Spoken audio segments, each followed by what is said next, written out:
Hello, hello, hello, and welcome to another Seth book analysis. I am Poetic Heretic, and tonight we are indeed beginning a new Seth book, and that book is titled The Nature of the Psyche. So, yes, indeed, the time has come for us to begin a new book. Now, as you can see, I'm doing things a little bit differently this time. First of all, I am indeed doing this as a pre-recorded video, and I'm also doing it as audio only.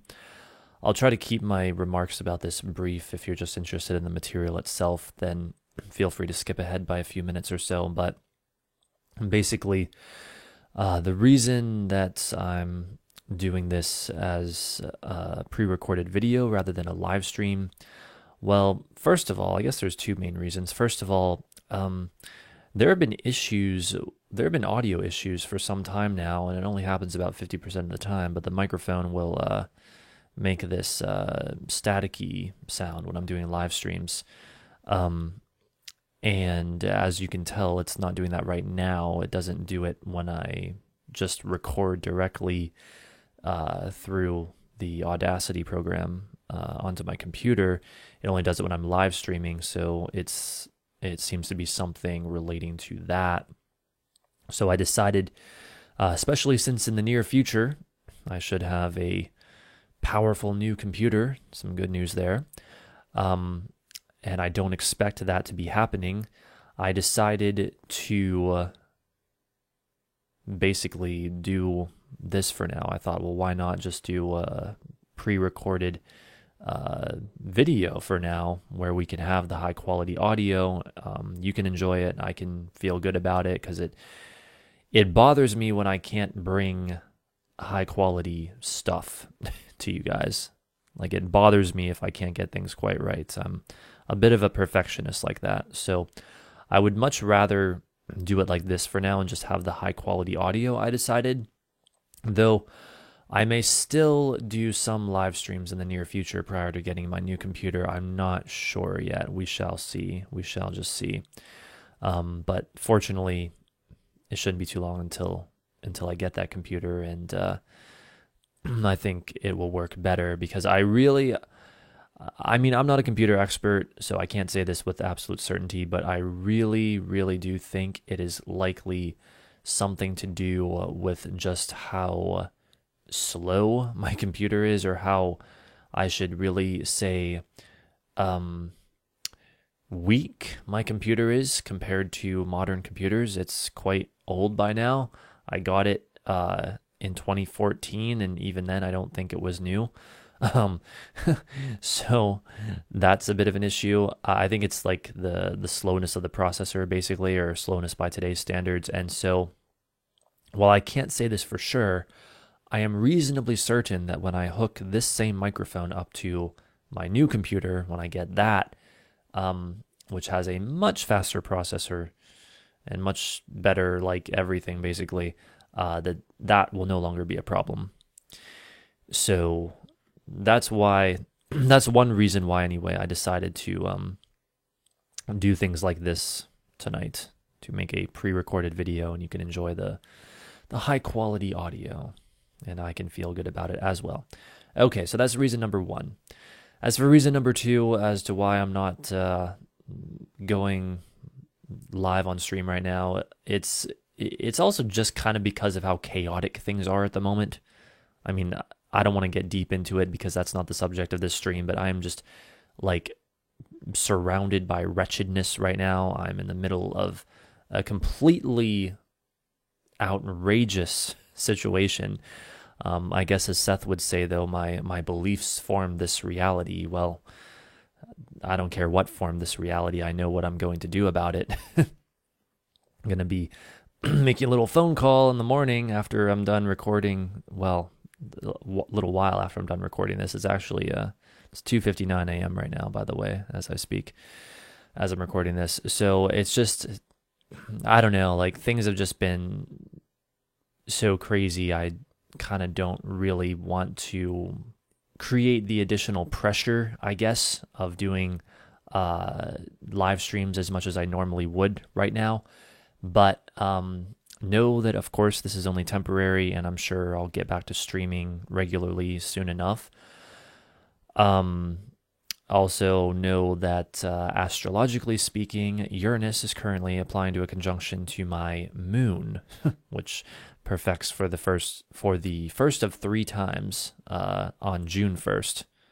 So as that is happening, that's shaking things up a lot for me. It really, really is.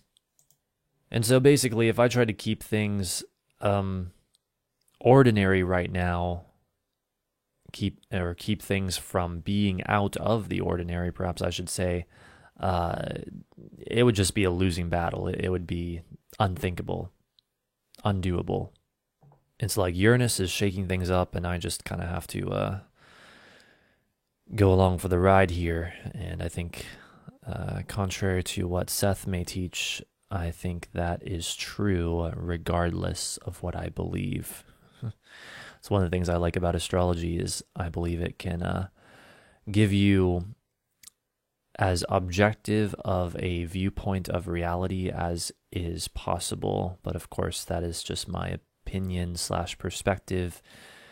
And for all I know, I could be wrong about that. I don't think I am, but just saying ultimately, for all I know, I could be wrong about anything. And everyone else, of course, is free to make up their own minds about that. But yeah, so basically things are crazy right now. So here we are.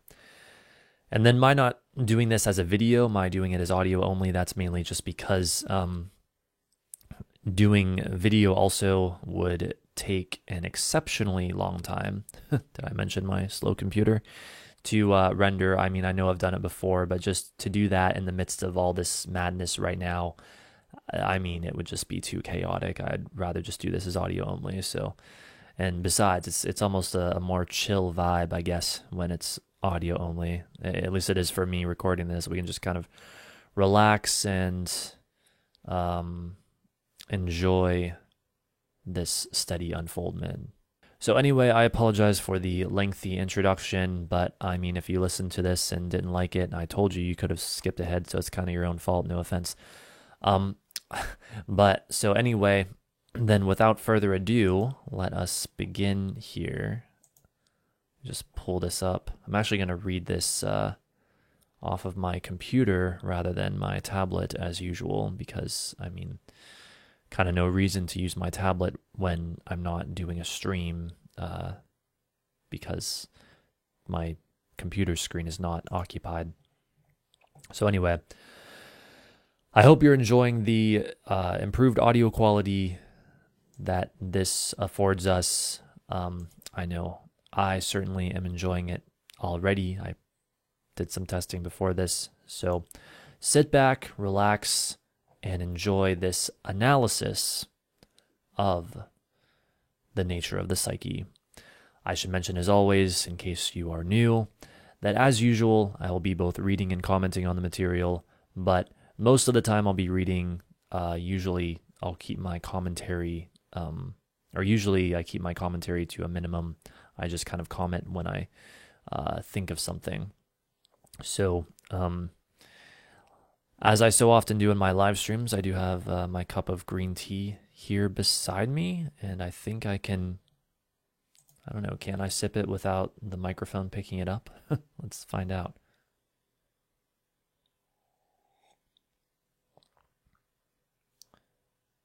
Okay, I have no idea if that worked, but whatever. Guess I'll find out after the fact. And if you can't tell, I'm also trying to keep this as kind of a relaxed, free-form format or presentation as I do with my live streams.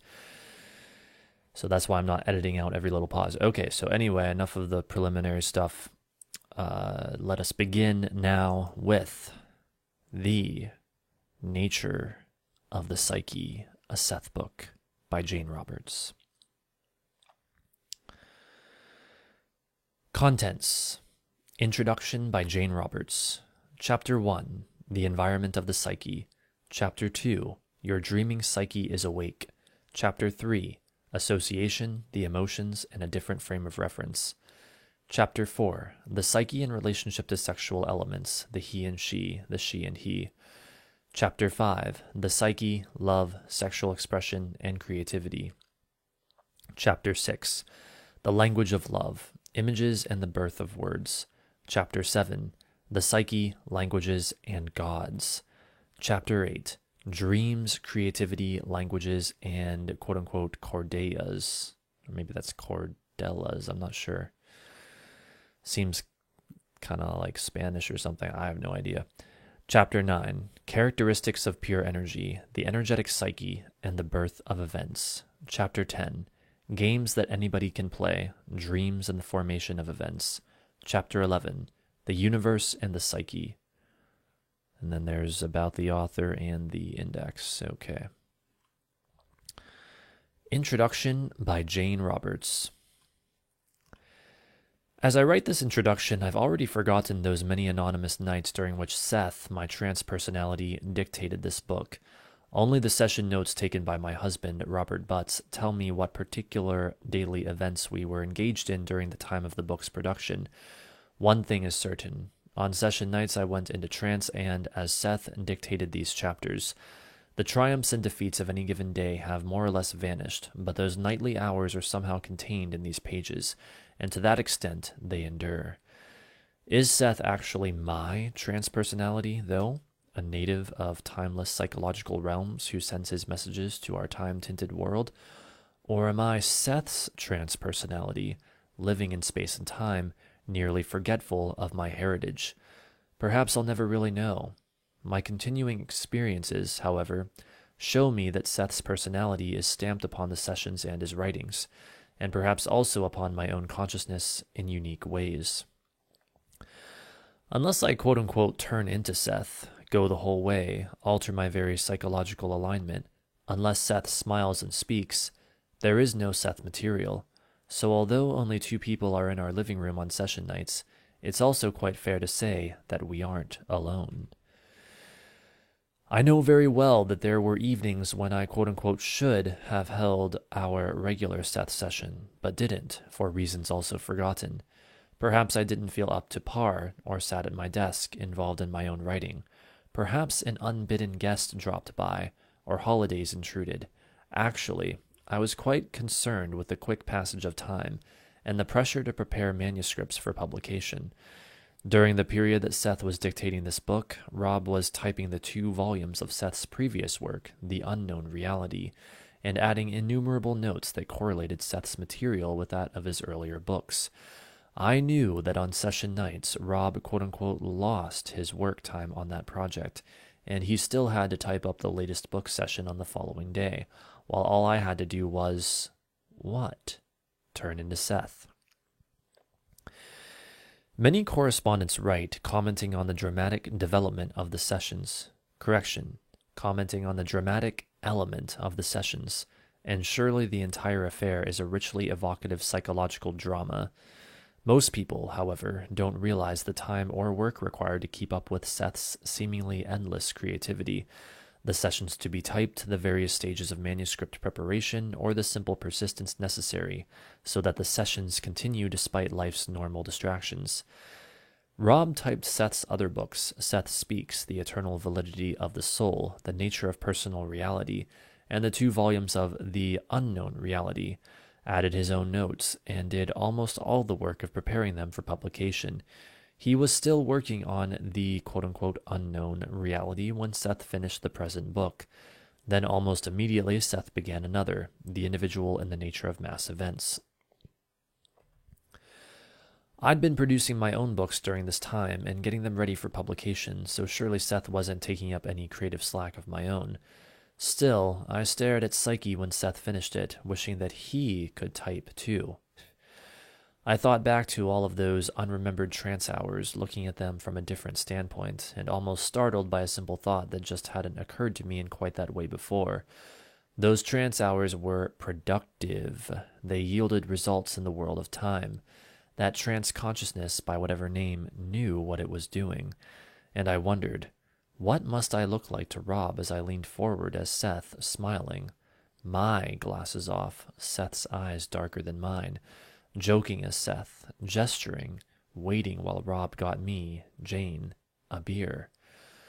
I'm sure there is a kind of trance memory, but my ordinary memory records very little of those trance hours. Yet I can't remember offhand what happened in my normal daily life during those past days either, so quote-unquote real time and trance time have each vanished. And this week I'll go into trance, and again Seth will dictate part of another book that Rob will be typing up for publication a year or so from now. Then this today will also be part of the past, in our terms. I say in our terms because the sessions themselves seem ever present, despite all I've just said. They seem to contain an energy that comes alive in Seth's words, so that they belong to the future as well as to the past. Those words were all originally spoken, spontaneously and emphatically, though slowly enough for Rob to take notes. They were enunciated in Seth's own peculiarly accented tones, accompanied by gestures in a living performance that I hope the reader will keep in mind. Piles of trance hours, here they are. But if I was in trance, was Seth also? He certainly is alert, active, responsive, concerned about people individually and in general, and about the world. And yet I feel that only a portion of his consciousness is here during the sessions, the part expressed through me, so that whatever the nature of Seth's native experience, his performance in our world only hints of a psychological complexity quite beyond our present understanding. In Psyche, Seth addresses himself to the matter of human sexuality for the first time in his published works, discussing it as it relates to the private and mass psyche, and connecting sexuality with its spiritual and biological sources. As most of our readers know, Seth began calling me Rupert and my husband, Rob Joseph, early in the sessions. He explained that these were our entity names, and I was half amused to have a male one, and to find Seth referring to me as he or him. When I had classes, Seth gave many students their entity names also, and there was much lively discussion over the name's sexual designations. Now we discover that such references were tailored to our own rather limited ideas of the qualities assigned to the sexes, for in Psyche, Seth makes it clear that the psyche is not male or female, quote, but a bank from which sexual affiliations are drawn, end quote. He stresses the bisexual nature of humanity and the importance of bisexuality, both spiritually and biologically. But Seth's bisexuality is a far vaster concept than the ones usually suggested by that term, and he sees it as a basic source from which our sexual definitions arise. What are those definitions? How many are basic, and how many learned? Is it to such questions that Seth addresses... It is to such questions that Seth addresses himself. More, he ties in his discussion of sexuality with the birth of languages and the nature of, quote-unquote, the hidden God. The psyche is not only the repository for sexual affiliation, however, but contains hidden abilities and characteristics which are then triggered into activity by exterior stimuli. In Chapter 3 of Psyche, Seth says, quote, certainly mathematical formulas are not imprinted in the brain, yet they are inherent in the structure of the brain and implied within its existence, end quote. According to Seth, our own desires, focuses, and intents dictate what inner information we draw from the endless fields available, for he sees all knowledge existing at once, not as dry data or records, but enlivened by the consciousness that perceives it. The minds of the past and future are open to us, or at least their contents are, not in a parasitic relationship, but in a lively give and take, in which knowledge from each time period enriches every other historical era. Seth gives this pooling of knowledge both a spiritual and biological reality. The implications of such statements for education are astonishing. Besides teaching rote information, our schools and universities should acquaint us with as many fields as possible, for these act as exterior triggers, bringing forth natural inner knowledge, sparking skills which are waiting for activation by suitable stimuli in the exterior world. While Seth dictated this book, devoted to the potentials of the psyche and its reception of inner information, my own experiences, as usual, seemed to serve as object lessons backing up his thesis. Seth had barely begun Psyche, for instance, when I suddenly became the psychic recipient of a book on art, philosophy, and techniques. It purported to come from the quote-unquote world view of Paul Cézanne, the famous French artist who died at the start of this century. Seth began discussing worldviews in his Unknown Reality. Simply put, a worldview is a living psychological picture of an individual life, with its knowledge and experience, which remains responsive and viable long after the physical life itself is over. So, the material I received didn't come from Paul Cézanne per se, but from his worldview. Actually, while getting the book, I felt like a secretary taking mental dictation. But what dictation? For this manuscript not only presented a fascinating picture of a genius at work, but gave specialized knowledge of a field, art, in which I am at best an amateur. Seth himself did the introduction, first dictating his own material on psyche, then switching over to the Cézanne introduction during the same sessions. That book, The Worldview of Paul Cézanne, was published by Prentice Hall in 1977. No sooner had I finished it than another similar experience happened, just as Seth was completing Psyche. The After-Death Journal of an American Philosopher, The Worldview of William James, came the same way, like mental dictation. Only where the Cézanne worldview had specialized in art, the James worldview was more comprehensive. It commented in depth upon our world since James' death, and covered American history as it was related to spiritualism, psychology, and democracy. According to Seth, any of us can tune into such quote-unquote extra information, but we would receive it in accordance with our own desires and intents. My own interest in art and Rob's appreciation of Cézanne's works helped trigger the Cézanne book, for example, and my own curiosity about William James and Rob's appreciation of his work helped bring about the James manuscript. Seth maintains that inner information often comes into our minds, though it is sifted through our individual psyches and tinted by our own lives so that frequently we never recognize its source. Sometimes this happens in dreams or as inspiration. Inventors, for example, might be receiving a given idea from the future, or an archaeologist might make a discovery as the result of receiving information from the past. Seth maintains that our inner knowledge usually merges so smoothly with our present concerns that we seldom recognize its source, yet it provides the individual and the species with a reliable, constant stream of information through a psychological lifeline to which we are each connected. He discusses in depth the experience of early man and the different organizations of perception that prevailed, and stresses that the species has always had access to quote-unquote inner data, so that its source of knowledge was never exclusively dependent upon exterior circumstances. According to Seth, it is from this interior body of knowledge that our systemized, objective, information-storing social processes emerge.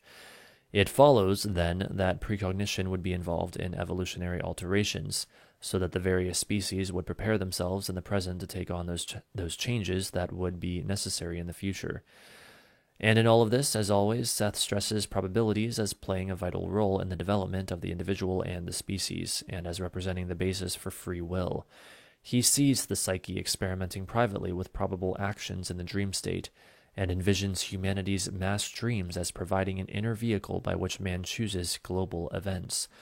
The psyche is private, yet all in all, each psyche contains access to the public psyche. As Seth makes clear, however, this book is not a dry treatise about, quote-unquote, the psyche, but is constructed in such a way that it will put each reader in more direct contact with his or her individual psyche.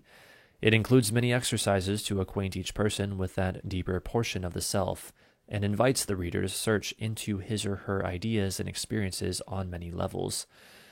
Distorted beliefs about sexuality can hold back psychic or spiritual progress, for example, and Seth discusses such issues thoroughly.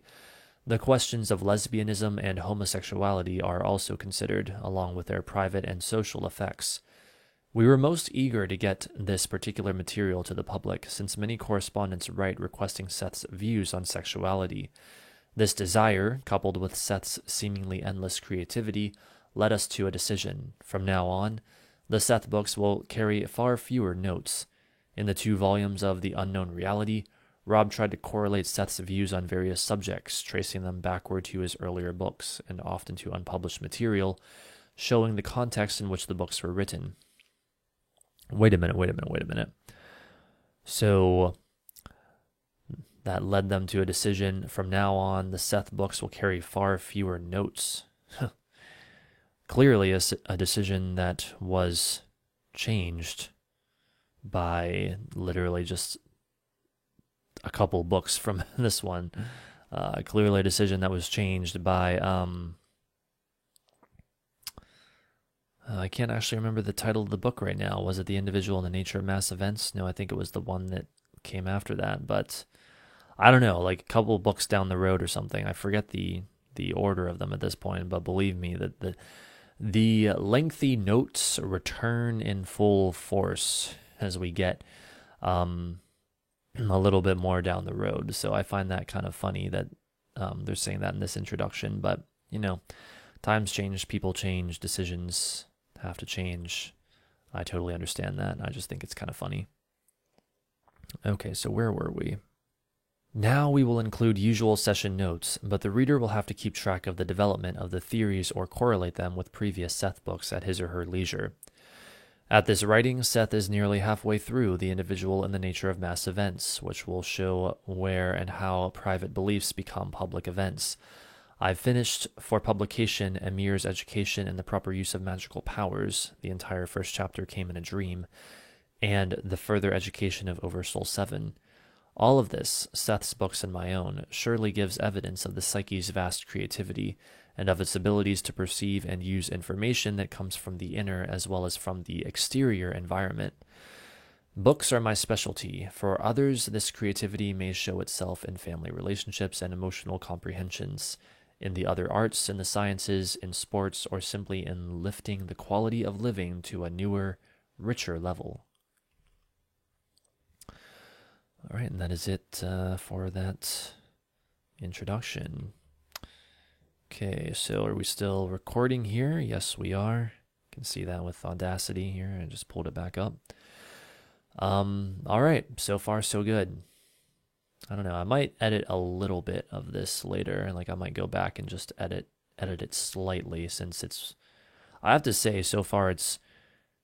I mean, yeah, I've done this before, but not for quite a while. It's weird recording this not live because when I'm live, for some reason, I don't know, something about being put on the spot makes it easy for me to just sort of relax and focus and do what I have to do usually.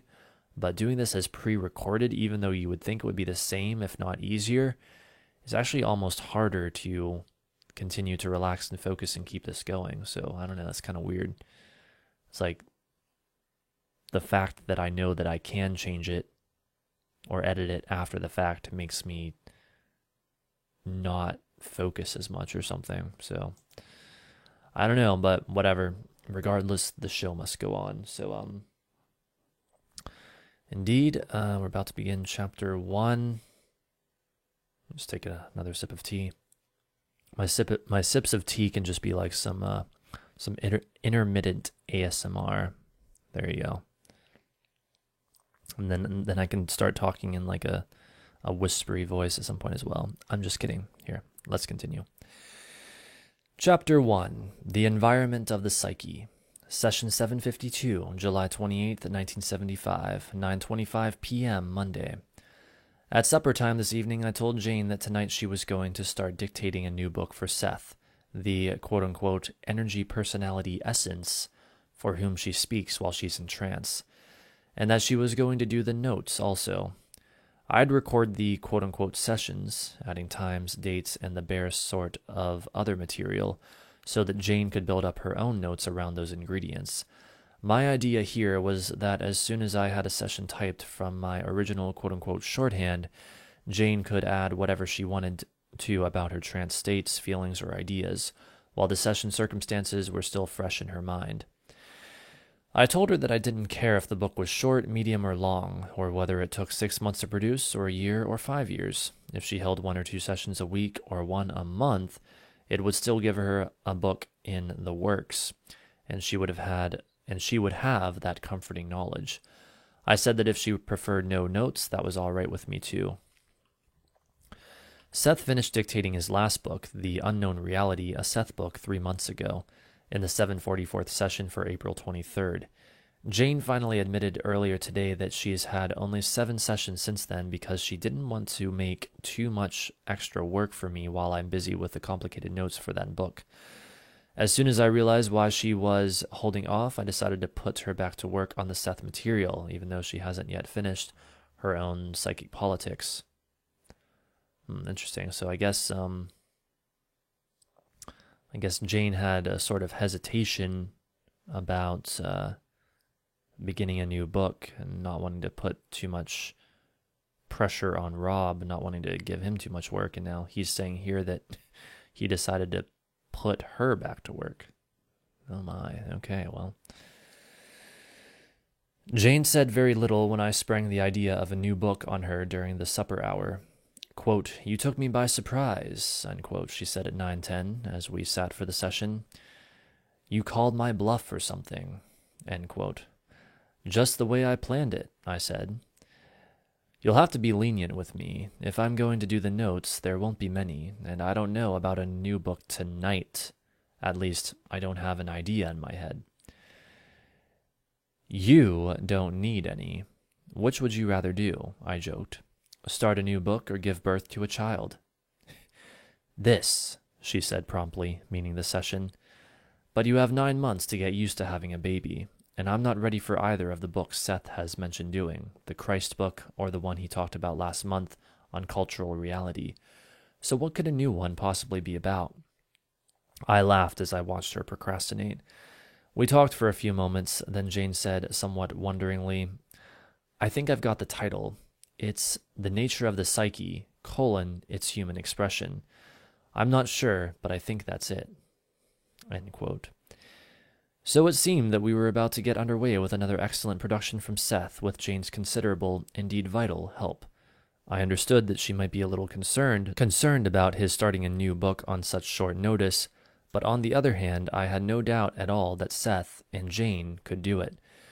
And I wanted her to be creatively involved with a continuing project. I thought it could underlie her daily life like a foundation. "As soon as I get it, we'll start," Jane said, and we sat waiting and sipping red wine. It was 9:23. She lit a cigarette. We fell silent. "Now I'm getting it," she said. "It's just taking me a few minutes to put it all together." Then, beginning at 9:25 and with many pauses, "Now, good evening, Seth. No preface. Chapter 1. You come into the condition you call life and pass out of it. In between, you encounter a lifetime. Suspended, or so it certainly seems, between birth and death, you wonder at the nature of your own being. You search your experience and study official histories of the past, hoping to find there clues as to the nature of your own reality. Your life seems synonymous with your consciousness. Therefore, it appears that your knowledge of yourself grows gradually as your self-consciousness develops from your birth. It appears, furthermore, that your consciousness will meet a death beyond which your self-consciousness will not survive. You may think longingly and with an almost hopeful nostalgia of the religion of your childhood, and remember a system of belief that ensured you of immortality. Yet most of you, my readers, yearn for some private and intimate assurances, and seek for some inner certainty that your own individuality is not underlined curtly dismissed at death. 9:35.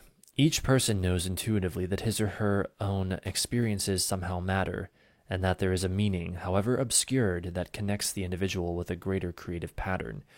Each person senses now and then a private purpose, and yet many are filled with frustration because that inner goal is not consciously known or clearly apprehended.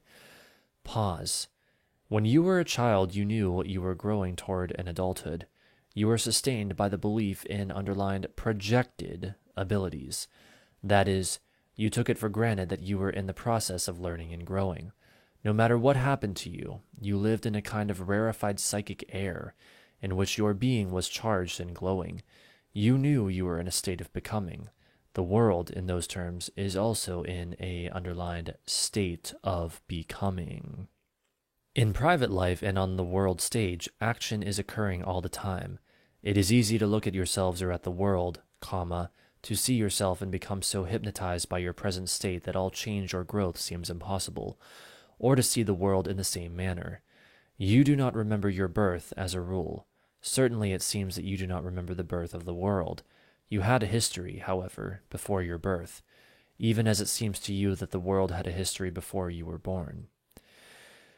Pause at 9:49. The sciences still keep secrets from each other. The physical sciences pretend that the centuries exist one after the other, while the physicists realize that time is not only relative to the perceiver, but that all events are simultaneous. The archaeologists merely continue to date the remains of quote-unquote past civilizations, never asking themselves what the past means, or saying, this is the past underlined relative underlined to my point of perception. Astronomers speak of outer space and of galaxies that would dwarf your own. In the world that you recognize, there are also wars and rumors of wars, prophets of destruction. Yet in spite of all, the private man or the private woman, unknown, anonymous to the world at large, stubbornly feels within a rousing, determined affirmation that says, I am important. I have a purpose, even though I do not understand what it is. My life that seems so insignificant and inefficient is nevertheless of prime importance in some way that I do not recognize. Period. Though caught up in a life of underlined seeming frustration, obsessed with family problems, uneasy in sickness, defeated it seems for all practical purposes, some portion of each individual rouses against all disasters, all discouragements, and now and then at least glimpses a sense of enduring validity that cannot be denied. It is to that knowing portion of each individual that I address myself. Period. 1001. Emphatically. I am not, on the one hand, an easy author to deal with, because I speak from a different level of consciousness than the one with which you are familiar. On the other hand, my voice is as natural as oak leaves blowing in the wind, for I speak from a level of awareness that is as native to your psyche as now the seasons seem to be to your soul. I am writing this book through a personality known as Jane Roberts. That is the name given her at her birth. She shares with you the triumphs and travails of physical existence. A 1-minute pause. Like you, she is presented with a life that seems to begin at her birth, and that is suspended from that point of emergence until the moment of death's departure. She has asked the same questions that you ask in your quiet moments. Her questions were asked with such a underlined vehemence, however, that she broke through the barriers that most of you erect, and so began a journey that is undertaken for herself and for you also. For each of your experiences, however minute or seemingly insignificant, becomes part of the knowledge of your species. Where did you come from and where are you going? What are you? What is the nature of the psyche? I can only write a portion of this book. You must complete it. For the psyche is meaningless except as it relates to the individual psyche. I speak to you from levels of yourself that you have forgotten, and yet not forgotten. I speak to you through the printed page, and yet my words will re-arouse within you the voices that spoke to you in your childhood and before your birth. This will not be a dry treatise, studiously informing you about some hypothetical structure called the psyche, but will instead evoke from the depths of your being experiences that you have forgotten, and bring together from the vast reaches of time and space the miraculous identity that is yourself. Take your break. 1017. Now I've forgotten even the title, Jane said as soon as she came out of an excellent trance or dissociated state. Congratulations, hun, I said. Jane laughed. You tell me to do something and I do it. Now I've got to go to the John, though, and besides that, I feel like I could go to bed and sleep for hours. Okay, go ahead, I said, bantering. Cop out if you want to. I reminded her of the full title of Psyche, and made a few suggestions as to how she could proceed with her own written comments for the book, stressing that she could handle them any way she liked. I just didn't have time for more than the barest of session notes. However, I confessed to Jane I couldn't say that I really expected her to produce both the book itself through Seth and then do all the work involved in writing the notes too. Yet as it turned out, to some extent, she did help me annotate this work. Finally, I'm just waiting, Jane said. I feel more stuff coming now. Resume at a faster rate at 10:41. Now, the Earth has a structure, underlined in those terms, underlined. So does the psyche. You live in one particular area on the face of your planet, and you can only see so much of it at any given time. Yet you take it for granted that the ocean exists even when you cannot feel its spray or see the tides. And even if you live in a desert, you take it on faith that there are indeed great cultivated fields and torrents of rain. It is true that some of your faith is based on knowledge. Others have traveled where you have not, and television provides you with images. Despite this, however, your senses present you with only a picture of your immediate environment, unless they are underlined cultivated in certain particular manners that are relatively unusual. You take it for granted that the earth has a history. In those terms, your own psyche has a history also. You have taught yourselves to look outward into physical reality, but the inward validity of your being cannot be found there, only its effects. You can turn on television and see a drama, but the inward mobility and experience of your psyche is mysteriously unfolded within all of those exterior gestures that allow you to turn on the television switch to begin with, and to make sense of the images presented. So the motion of your own psyche usually escapes you. Where is the television drama before it appears on your channel? And underlined, where does it go afterwards? How can it exist one moment and be finished the next, and yet be replayed when the conditions are correct? If you understood the mechanics, you would know that the program obviously does not go anywhere. It's simply underlined is, while the proper conditions activate it for your attention. In the same way, you are alive whether or not you are playing on an Earth quote-unquote program. You underlined are, whether you are in time or out of it. Hopefully in this book we will put you in touch with your own being as it exists underlined outside of the context in which you are used to viewing it. 10:55, a 1-minute pause. As you dwell in one particular city or town or village, you presently quote-unquote live in one small area of the psyche's inner planet. You identify that area as your home, as your quote-unquote I. Mankind has learned to explore the physical environment, but has barely begun the greater inner journeys that will be embarked upon as the inner lands of the psyche are joyously and bravely explored. In those terms, there is a land of the psyche. However, this virgin territory is the heritage of each individual, and no domain is quite like any other. Yet there is indeed an inner commerce that occurs, and as the exterior continents rise from the inner structure of the earth, so the lands of the psyche emerge from an even greater invisible source. Louder, that is the end of dictation for the evening. Okay. At 11:14, Seth delivered a message to a scientist who had written us, finally ending the session at 11:43 p.m. Okay, and so that is it for that session. As long as we're between sessions, I'm actually going to pause the recording briefly just to run the air conditioner because I have to have it off while I'm recording so that we get the best audio quality possible. So I'm just going to pause and run it for a bit and cool the room down. It has gotten very hot in here by now. So 1 moment. Okay, we are back. Got the room at least somewhat cooled down, I suppose. Not quite as cold as I would like. It's an extremely hot night here in this realm, but I am back and ready to go. Hang on, gonna adjust the microphone a little bit, get it just right. Okay, you probably can't even tell in terms of the audio any difference, but all right. Continuing on now with the nature of the psyche. Session 753, August 4th, 1975, 9:21 p.m. Monday. With many pauses to start. Good evening. Good evening, Seth. Now, dictation on the nature of the psyche, its human expression. As the earth is composed of many environments, so is the psyche. As there are different continents, islands, mountains, seas, and peninsulas, so the psyche takes various shapes. If you live in one country, you often consider natives in other areas of the world as foreigners, while of course they see you in the same light. In those terms, the psyche contains many other levels of reality. From your point of view, these might appear alien, and yet they are as much a part of your psyche as your motherland is a portion of the earth. Different countries follow different kinds of constitutions, and even within any geographical area there may be various local laws followed by the populace.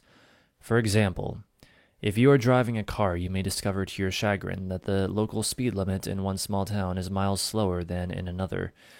In the same manner, different portions of the psyche exist with their own local quote-unquote laws, their different kinds of quote-unquote government.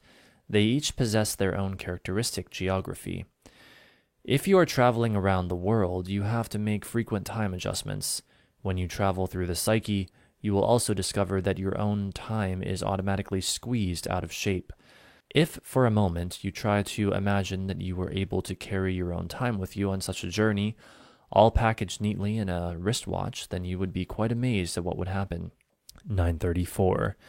As you approach the boundaries of certain psychic lands, the wristwatch would run backwards. As you entered other kingdoms of the psyche, your watch would go faster or slower. Now, if time suddenly ran backward, you would notice it. If it ran faster or slower enough, you would also notice the differences. If time ran backward very slowly, and according to the conditions, you might not be aware of the difference because it would take so much quote-unquote time to get from the present moment to the one quote-unquote before it that you might be struck instead simply with the feeling that something was familiar, as if it had happened before. In other lands of the psyche, however, even stranger events might occur. The watch itself might change shape, or turn heavy as a rock, or as light as a gas, so that you could not read the time at all, or the hands might never move. Different portions of the psyche are familiar with all of these mentioned occurrences, because the psyche straddles any of the local laws that you recognize as quote-unquote official, and has within itself the capacity to deal with an infinite number of reality-experiences. Now, elaborately and quietly. Obviously, your physical body has capacities that few of you use to full advantage. But beyond this, the species itself possesses the possibilities for adaptations that allow it to exist and persist in the physical environment under drastically varying circumstances. Hidden within the corporeal biological structure, there are latent specializations that would allow the species to continue and that take into consideration any of the planetary changes that might occur for whatever reasons. The psyche, however, while being earth-tuned in your experience, also has many other systems of reality, quote-unquote, to contend with. Each psyche then contains within it the potentials, abilities, and powers that are possible or capable of actualization under any conditions. Pause at 951. The psyche, your psyche, can record and experience time backward, forward, dash, or underlined sideways through systems of alternate presence, intently, or it can maintain its own integrity in a no-time environment. The psyche is the creator of time complexes. Theoretically, the most fleeting moment of your day can be prolonged endlessly. This would not be a static elongation, however, but a vivid delving into that moment, from which underlined all time, as you think of it, past and future underlined, and all its probabilities might emerge. So this is very interesting because what Seth is saying here, because we see in astrology, we see this idea of secondary progressions and other techniques that basically are about slowing down time. So like, I won't get deep into this, look this stuff up in maybe other videos or streams that I've done on these subjects or stuff that other people have done here on YouTube. But simplifying this as much as I can, secondary progressions, for example, takes basically the first year of one's life and equates that with the first day of one's life, and then the second year of one's life and equates that with the second day of one's life, and the third year of one's life and equates that with the third day of one's life, and so on and so forth. So basically the astrological conditions of, let's put it this way also, day 17 of your life will map out experiences for year 17 of your life, and day 45 of your life will be mapping out the energy of year 45 of your life, for example. And so it's basically taking one day for each year. And as I've been reading and studying predictive astrology, a book called Predictive Astrology, The Eagle and the Lark by Bernadette Brady, in recent times, it's one of two main astrology books I'm currently reading. It was pointed out this idea of slowing down time so that it is experienced very fully. And I hope this makes sense what I'm describing, but that's almost what is behind, or seems to be behind at least, the structure of things like secondary progressions and slowing down time in this way, using like one day of one's life to predict and represent 1 year of one's life. And it really works too, by the way, if you're wondering, like, if you're not familiar with astrology and you're wondering, well, does this even work? Oh, yes, it absolutely works. It's a technique that astrologers have been using for, I believe, by now thousands of years. I'm virtually certain it comes from quite ancient times. But what's interesting about that, though, in relation to what Seth is saying, is that it's almost like a human life, any human life or every human life, in that sense, experiences very much in depth those periods of time to which that lifetime corresponds via secondary progressions. Again, I apologize if this sounds way too complicated, like if you're not familiar with astrology. In other words, those first 3 or so months of one's life, because that's going to be about 90 days, that secondary progressions are based upon, when one is living through that, when any given person is living through those transits, 3 months, well, they're just going to pass one after another. The moon's going to go around the entire zodiac 3 times in 3 months, and some other things will happen with usually the inner planets, maybe sometimes the outer planets, and that's basically going to be just about it. It's like, okay, 3 months is 3 months. But if someone happened to be born at the beginning of that period of 3 months, then that 3 months becomes representative of their entire lifetime. In other words, this is what techniques like secondary progressions more or less reveal to us. And so rather than just experiencing this transient, temporary, passing thing, instead what is experienced is this like in-depth exploration of that energy. And I hope that makes sense. So it's like, for example, right now, my progressed moon is in Gemini in my 9th house, and it's getting ready to change to Cancer in my 10th house later this year, I believe in November. Now, in that first month of my life, when that change took place, the moon moved from Gemini to Cancer. It's like, okay, in the grand scheme of things, it's like, well, big fucking deal. The moon changes signs every couple of days, big deal, whatever. It's what happens all the time. It's not really that significant in the long term. But when we consider that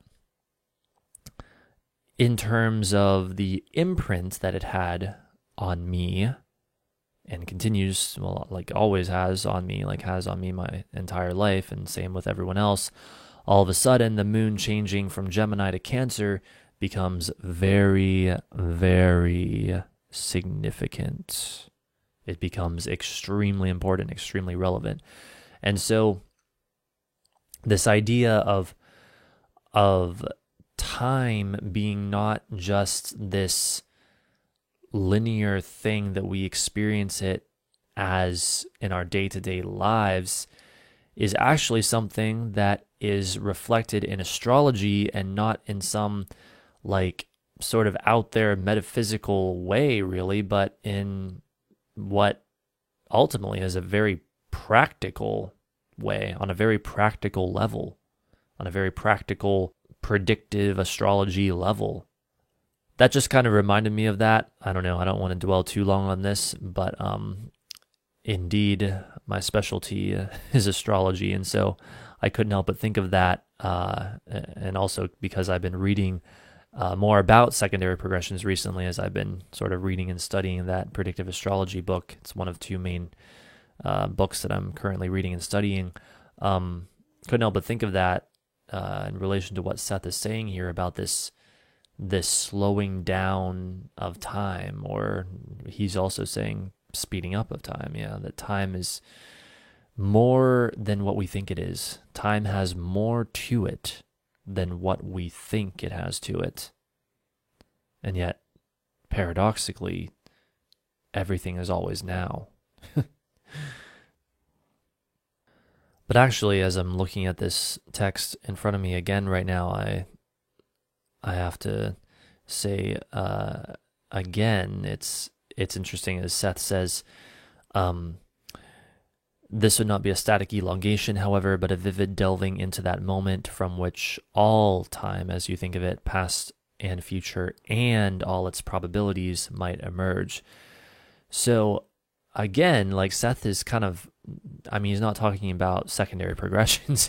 Seth's not an astrologer, far from it, but this idea of the exploration of all the possibilities and probabilities, I feel like that's kind of, you could almost look at a human life as being a long-term exploration of average human life being maybe 90 years. I guess that's above average, but you know what I mean. If we're going to say human life is 90 years, an in-depth exploration of a specific 3-month period of time. So it's like, time and life are not what we think it is, perhaps, is the fundamental point I am making here. There is more to it than we might suspect. So anyway, now let us resume. If you are reading this book, you have already become weary with official concepts. You have already begun to sense those greater dimensions of your being. You are ready to step aside from all conventionalized doctrines, and to some extent or another, you are impatient to examine and experience the natural flowing nature that is your birthright. That birthright has long been clothed in symbols and mythologies. Consciousness forms symbols. It is not the other way around. Symbols are great exuberant playthings. You can build with them as you can with children's blocks. You can learn from them as once you piled alphabet blocks together in a stack at school. Symbols are as natural to your minds as trees are to the earth. There is a difference, however, between a story told to children about forests and a real child in a real woods. Both the story and the woods are quote-unquote real, but underlined in your terms. The child entering the real woods becomes involved in its life cycle, treads upon leaves that fell yesterday, rests beneath trees far older than his or her memory, and looks up at night to see a moon that will soon disappear. Looking at an illustration of the woods may give a child some excellent imaginative experiences, but they will be of a different kind, and the child knows the difference. Isn't that interesting? I was just talking about astrology, and now Seth brings up this idea of symbols. Astrology is basically a language of symbols and energy. And then Seth even mentioned the moon, and I mentioned the moon. Dude, the synchronicity, I love it. 10:09. If you mistake the symbols for the reality, however, you will program your experience, and you will insist that each forest look like the pictures in your book. In other words, you will expect your own experiences with the various portions of your psyche to be more or less the same. You will take your local laws with you, and you will try to tell psychic time with a wristwatch. Long pause, one of many. We will have to use some of your terms, however, particularly in the beginning. Other terms with which you are familiar we will squeeze out of all recognition. Wow, Seth. We will squeeze them out of all recognition. The reality of your own being cannot be defined by anyone but you, and then your own definition must be understood as a reference point at best. The psychologist, the priest, the physicist, the philosopher, or the guru can explain your own psyche to you only insofar as those specialists can forget that they are specialists and deal directly with the private psyche from which all specializations come. Take your break. 10:21. Jane's trance had lasted for just 1 hour. "He's really going to town, I can tell," she said. I suggested that she devote the rest of the session to some personal questions she wanted to ask Seth. She agreed, so this break marked the end of book dictation for the evening. All right, that is indeed the end of that session. And also the end of that cup of tea. Session 755, September 8th, 1975, 8:59 p.m., Monday. Because of the press of other matters following the 753rd session, my work doing the notes for Seth's Unknown Reality, Jane's involvement in writing a new introduction for one of her own books that's coming out in a new paperback edition, and a stream of unexpected visitors, we didn't hold any sessions for several weeks. The paperback in question is The Coming of Seth, originally published in hardcover as How to Develop Your ESP Power. Then, in the 754th session on August 25th, Seth gave an excellent dissertation on what he called, quote-unquote, the stamp of identity, explaining how the individual psychically marks certain exterior aspects of reality and, quote, makes them his or her own, end quote, in tune with personal inner symbols. Later in the session, Jane felt that Seth was taking her on a guided tour of Jerusalem, way back in the 1st century A.D. None of this consisted of bookwork, though, so the session remains in our files along with other material that we hope to publish one day. An hour before she went into trance this evening, Jane told me that she could get several channels from Seth, each one concerning a different subject, and that, quote-unquote, we'd better see which one came through tonight. Then just before the session started, she said it would concern dictation on Seth's new book. Now, good evening. Good evening, Seth. We will begin with dictation. When I use the term psyche, many of you will immediately wonder about my definition. Any word, simply by being thought, written, or spoken, immediately implies a specification. In your daily reality, it is very handy to distinguish one thing from another by giving each item a name. When you are dealing with subjective experience, however, definitions can often serve to limit rather than express a given experience. Obviously, the psyche is not a thing. It does not have a beginning or ending. It cannot be seen or touched in normal terms. It is useless, therefore, to attempt any description of it through usual vocabulary, for your language primarily allows you to identify physical rather than non-physical experience. I am not saying that words cannot be used to describe the psyche, but they cannot define it. It is futile to question, what is the difference between my psyche and my soul, my entity and my greater being? For all of these are terms used in an effort to express the greater portions of your own experience that you sense within yourself. Your use of language may make you impatient for definitions, however. Hopefully this book will allow you some intimate awareness, some definite experience that will acquaint you with the nature of your own psyche, and then you will see that its reality escapes all definitions, defies all categorizing, and shoves aside with exuberant creativity all attempts to wrap it up in a neat package. When you begin a physical journey, you feel yourself distinct from the land through which you travel, no matter how far you journey, on a motorcycle, in a car or plane, or on foot. Gesturing to me as Seth, Jane then changed the sentence. By bicycle or camel, or truck or vessel, still you are the wanderer, and the land or ocean or desert is the environment through which you roam. When you begin your travels into your own psyche, however, everything changes. You are still the wanderer, the journeyman or journeywoman, but you are underlined also the vehicle and the environment. You form the roads, your method of travel, the hills or mountains or oceans, as well as the hills, farms, and villages of the self or of the psyche as you go along. 9:15. When in colonial times men and women traveled westward across the continent of North America, many of them took it on faith that the land did indeed continue beyond, for example, towering mountains. When you travel as pioneers through your own reality, you create each blade of grass, each inch of land, each sunset and sunrise, each oasis, friendly cabin or enemy encounter as you go along. Now, if you are looking for simple definitions to explain the psyche, I will be of no help. If you want to experience the splendid creativity of your own being, however, then I will use methods that will arouse your greatest adventuresomeness, your boldest faith in yourself, and I will paint pictures of your psyche that will lead you to experience even its broadest reaches, if you so desire. The psyche, then, is not a known land. It is not simply an alien land to which or through which you can travel.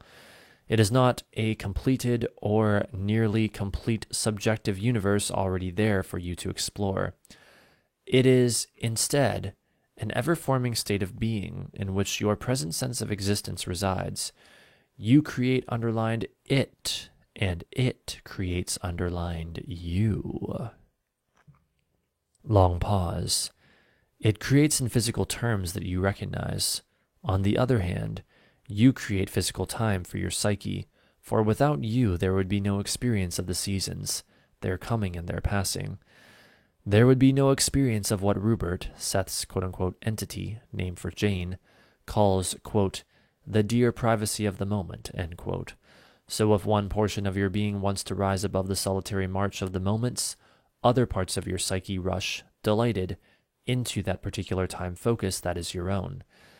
As you now desire to understand the timeless, infinite dimensions of your own greater existence, so, quote-unquote, even now, multitudinous elements of that non-earthly identity just as eagerly explore the dimensions of earth being and creaturehood.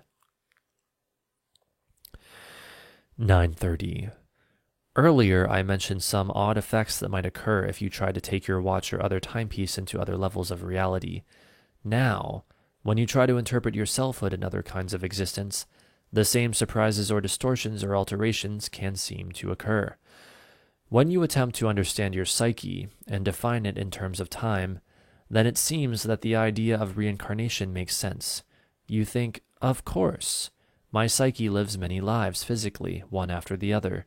If my present experience is dictated by that in my childhood, then surely my current life is a result of earlier ones.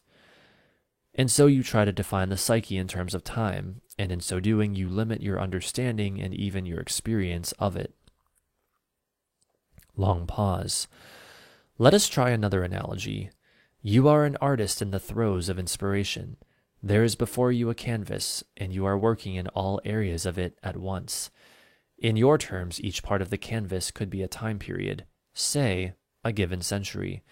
You are trying to keep some kind of overall balance and purpose in mind, so when you make one brushstroke in any particular portion of this canvas, all the relationships within the entire area can change.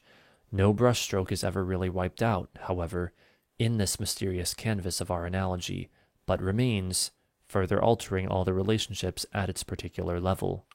These magical brushstrokes, however, are not simple representations on a flat surface, but alive, carrying within themselves all of the artist's intent, but focused through the characteristics of each individual stroke. If the artist paints a doorway, all of the sense perspectives within it open, and add further dimensions of reality. Since this is our analogy, we can stretch it as far as we like, far further than any artist could stretch his canvas, leaning forward humorously. Therefore, there is no need to limit ourselves. The canvas itself can change size and shape as the artist works. The people in the artist's painting are not simple representations either, to stare back at him with forever fixed glassy eyes, or ostentatious smiles, again humorously, dressed in their best Sunday clothes. Instead, they can confront the artist and talk back. They can turn sideways in the painting and look at their companions, observe their environment, and even look out of the dimensions of the painting itself and question the artist. Now the psyche in our analogy is both the painting and the artist, for the artist finds that all of the elements within the painting are portions of himself. More, as he looks about, our artist discovers that he is literally surrounded by other paintings that he is also producing. As he looks closer, he discovers that there is a still greater masterpiece in which he appears as an artist creating the very same paintings that he begins to recognize. Take your break. 9:55. Jane was really charged up from the day's events. She'd received the first 6 copies of her poetry book, Dialogues of the Soul and Mortal Self in Time, which was just off the press at Prentice Hall, and during break we discussed that book. Resume at 10:05. Our artist then realizes that all of the people he painted are also painting their own pictures, and moving about in their own realities in a way that even he cannot perceive. In a flash of insight it occurs to him that he also has been painted, that there is another artist behind him from whom his own creativity springs, and he also begins to look out of the frame. Now, if you are confused, that is fine. for it means that already we have broken through conventional ideas. Anything that I say following this analogy will seem comparatively simple, for by now it must appear at least that you have little hope of discovering your own greater dimensions. Pause. Again, rather than trying to define the psyche, I will try to incite your imagination so that you can leap beyond what you have been told you are, to some kind of direct experience. To some extent, this book itself provides its own demonstration. I call Jane Roberts Rupert, and hence he and him, simply because the name designates another portion of her reality, while she identifies herself as Jane. She writes her own books and carries on, as each of you do, in life's ordinary context. She has her own unique likes and dislikes, characteristics and abilities, her own time and space slot, as each of you do. She is one living portrait of the psyche, independent in her own context, and in the environment as given. Now I come from another portion of reality's picture, from another dimension of the psyche in which your existence can be observed, as you might look upon a normal painting. In those terms, I am outside of your quote-unquote frame of reference. My perspective cannot be contained in your own painting of reality. I write my books, but because my primary focus is in a reality that, quote, is larger than your own, end quote, I cannot appear as myself underlined fully within your reference. 1020. So Rupert's subjective perspective opens up because of underlined his desire and interest, and discloses my own. He opens up a door in himself that leads to other levels of his being, but a being that cannot be completely expressed in your world. That existence is mine, expressed in my experience at another level of reality, so I must write my books through Rupert.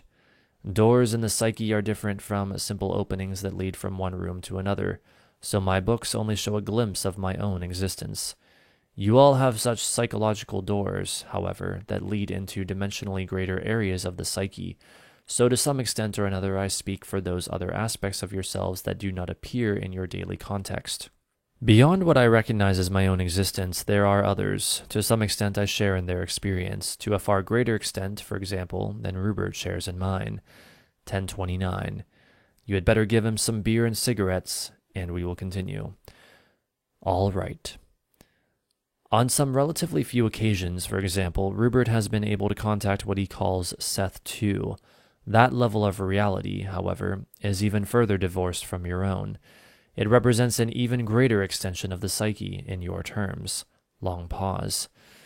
There is a much closer relationship, in that I recognize my own identity as a distinct portion of Seth II's existence, where Rupert feels little correspondence. In a manner of speaking, Seth II's reality includes my own, underlined, yet I am aware of my contribution to quote-unquote his experience. In the same way, each of my readers has a connection with the same level of psychic reality. In greater terms, all of this is happening at once. Rupert is contributing and forming a certain portion of my experience, even as I am contributing to his. Your identities are not something already completed. Your most minute action, thought, and dream adds to the reality of your psyche, no matter how grand or austere the psyche may appear to you when you think of it as a hypothetical term. End of dictation. 1037. Okay, I said. Rest your fingers a moment and we will continue. 1039. Seth did continue with personal material for both of us. Ordinarily, he'd have ended the session after that. This evening, however, Jane felt so much energy that Seth returned for some more book dictation, the first time a session has worked out that way as far as I can remember. Anyhow, Seth finished his personal material this way. 11:30. Now, since I imagine you are not ready for a continuation of our first chapter, I'm all right for another half hour or so, I said. Then take your break. 11:31. But no break ensued. Seth continued speaking. Dictation. Rupert has specialized in a study of consciousness and the psyche. Most of my readers are very interested, yet they have other pressing concerns that prevent them from embarking upon such an extended study. You all have physical reality to deal with. This applies equally to Rupert and Joseph, Seth's entity name for me. Thus far, my books have included Joseph's extended notes. They have set the scene, so to speak. My books have gone beyond those boundaries, however. In your terms, only so much can be done in this time. Correction. Only so much can be done in time. Joseph is even now involved in typing my previous manuscript, The Unknown Reality. It was written in such a way that it tied the personal experience of Rupert and Joseph in with a greater theoretical framework, so that one could not be separated from the other. In this new book, therefore, I will sometimes provide my own quote-unquote scene setting. The psyche's production, in other words, has escaped practical physical bounds, so that from my level of reality I can no longer expect Joseph to do more than record the sessions. I will ask you, my readers, to bear with me then. In my own way, I will try to provide suitable references so that you know what is going on physically in your time as this book is written. Largely, the writing of this book occurs in a quote-unquote no time or out of time context. Physically, however, Rupert and Joseph take many hours in its production. They have moved to a new house. Rupert, as usual, is smoking as I speak. His foot rests upon a coffee table as he moves back and forth in his rocking chair. It is nearing midnight as I speak, at 11:42. Earlier, a great thunderstorm raged, its reverberations seeming to crack the sky. Now it is quiet, with only the drone of Rupert's new refrigerator sounding like the deep purr of some mechanical animal. Funny enough, as I'm recording this now, there was, in fact, a little bit of storm activity in this area earlier, probably due to the recent drastic change in temperatures, it becoming so unseasonably warm, as the WeatherBug app likes to put it. But any storm activity seems to have since passed. But isn't that funny? As you read this book, you are also immersed in such intimate physical experiences. Do not consider them as separated from the greater reality of your being, but as a part of it. You do not exist outside of your psyche's being, but within it. Some of you may have just put children to bed as you read these lines. Some of you may be sitting at a table. Some of you may have just gone to the bathroom. These mundane activities may seem quite divorced from what I am telling you, yet in each simple gesture, and in the most necessary of physical acts, there is the great magical unknowing underlined elegance in which you reside, and in the most ordinary of your motions, there are clues and hints as to the nature of the psyche and its human expression. Loudly and humorously, end of chapter 1 and end of session. Thank you, Seth. Good night. All right, so there you have it, my dear viewers. The end of chapter 1. I think that's funny what Seth was saying just now, or interesting, in this idea that technically, if you want to get right down to it, everything is symbolic. Everything is symbolic of something. This is something that I would occasionally argue with my abusive ex-therapist about. He would try to convince me that many events basically mean nothing, and I could never agree with that because I knew that to be complete and total BS due to the inherent nature of reality, that basically everything, one way or another, has to be symbolic of something. And if you really take a moment to think about it, or maybe more than just a moment, if you think long and hard about it, you will realize the truth in that, just as I have, or at least I think you will. It's something that I've realized anyway. It's like when we are existing in this multidimensional reality where literally everything is spiritual, even that which we call physical, and we try to make distinctions between them, but there really aren't distinctions. How could anything happen that is not symbolic or that is without meaning? Except perhaps maybe if it paradoxically is meant to have the meaning of having no meaning, which I am also willing to at least entertain. I'm also willing to entertain the idea, and I guess I think I more or less tend to agree with this, that we create meaning, that maybe there is no built-in meaning to life itself, that actually life is meaningless. And the meaning that we experience is something that we create. But just because we create it doesn't make it any less real or valid or important to our experiences. That is what I would want to stress to people. It's like, I don't really know how else to put this other than to say, after years and years of studying all this kind of stuff, it's like there is something to be said about the validity of human experience itself, about the experience of consciousness. It's like, just because things may not have any built-in meaning doesn't make the meaning that you derive from them any less meaningful. It's like you can't just use absolute objectivity to invalidate the reality of your own being, the nature of your own experience. Like, you can't just say, oh, objectively it's this, and so anything additional or subjective that I get out of it has no validity. No.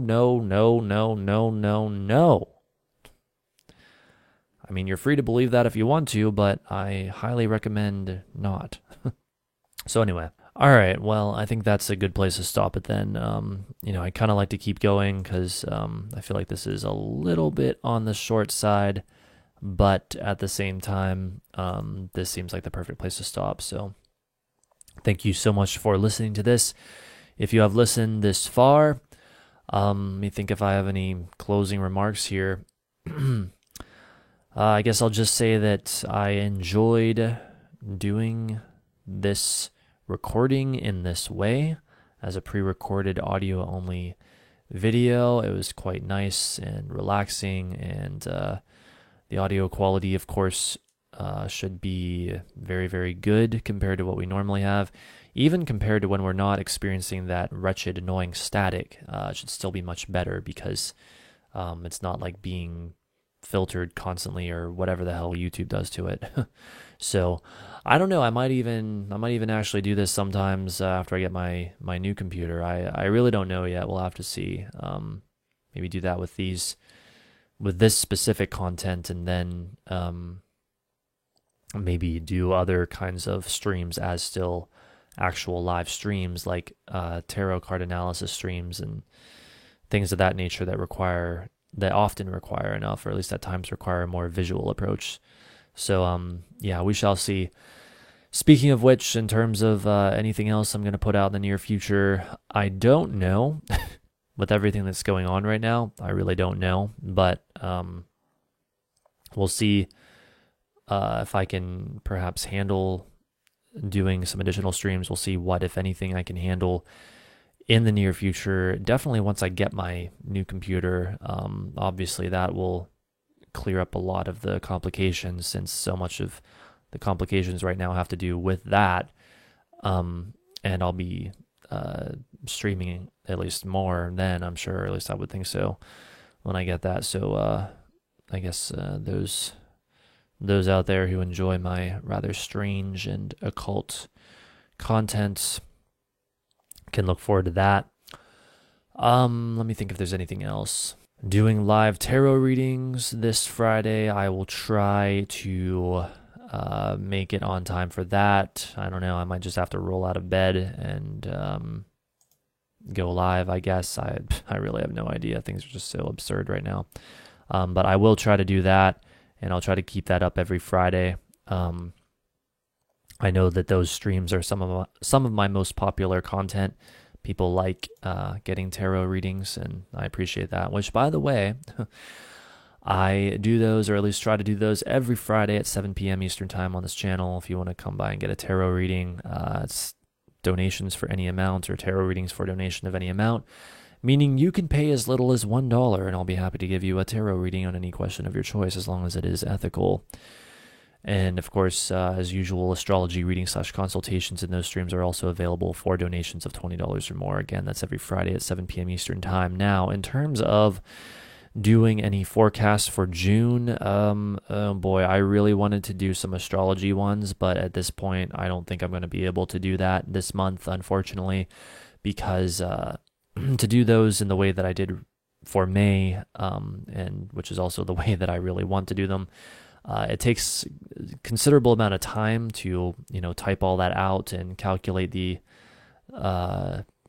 astrology basically, and then to actually deliver them. So sadly, I don't think I'll be doing those. Maybe I can do some tarot forecasts though, for the month of June here pretty soon. I'm not making any promises because I don't know right now because everything's so insane. But so yeah, we'll see what happens. Other than that, I'll just say I have some interesting things planned when I finally do get my new powerful computer, which now should be happening sooner than I originally thought. And so I will be sure to let you guys know about that. We're going to be opening up entire new areas of activity, and I am extremely, extremely excited about that. And in terms of continuing our already existing activity, there's a lot of exciting things that will be happening. For example, when I'm analyzing birth charts, I can show those charts on screen, like whether I'm doing it live or in some pre-recorded video. And I can show other things on screen as well through streaming software that I actually did try to run on this computer before, but sadly, I discovered very quickly that there is no way in hell this computer can handle that software. I tried all kinds of different settings and everything else, and it was just a disaster. But my new computer is so much more powerful than this one. So I really look forward to being able to do stuff like that. I'll get into more of that soon enough. But yes, there are very new and exciting changes happening in the near future. And so my streams that I do and the content I produce is going to get shaken up. It really is. I'm not going to lie. It's going to be shook AF, as they say, and it's going to experience all kinds of new Uranian moments, but they are very exciting Uranian moments. And so I look forward to that, and I look forward to showing you guys what I have to show you in the relatively near future. So thanks so much for listening. I really enjoyed this. Probably do this again soon, and have a great day or night wherever you are in the world.